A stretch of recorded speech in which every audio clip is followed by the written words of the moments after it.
ಮಳೆ ರೈತನಿಗೆ ಇದು ಕೇವಲ ನೀರಲ್ಲ, ಜೀವ. ಬಹಳ ದಿನಗಳ ನಂತರ ಆಕಾಶ ಮತ್ತೆ ನಮ್ ಕಡೆ ನೋಡ್ತು. ಮೊದಲ ಮಳೆ ಶುರುವಾಯಿತು. ಆದ್ರೆ ಈ ಬಾರಿ ಒಂದು ಹನಿಯೂ ವೇಸ್ಟ್ ಆಗ್ಬಾರ್ದು.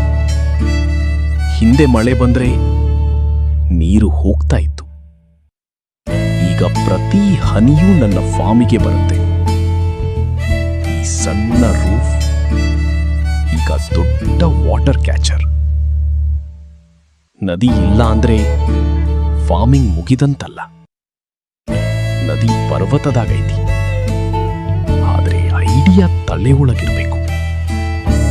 ಈ ನೀರು ಕೇವಲ ಮಳೆ ನೀರಲ್ಲ, ಇದು ನನ್ನ ಮುಂದಿನ ಬೆಳೆ, ಮುಂದಿನ ತಿಂಗಳ ಬದುಕು, ಮುಂದಿನ ಭವಿಷ್ಯ. ಕಡಿಮೆ ನೀರಿದ್ರೂ ಸ್ಮಾರ್ಟ್ ಆಗಿ ಬಳಸ್ತಾ ಇದ್ರೆ ಒಣ ನೆಲ ಕೂಡ ಹಸಿರು ಆಗುತ್ತೆ. ಇದು ಕೇವಲ ಶುರು.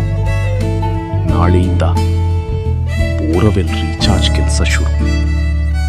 ಮಳೆ ನೀರು ನೆಲದೊಳಗೆ ಹಿಂದಿರುಗಬೇಕು.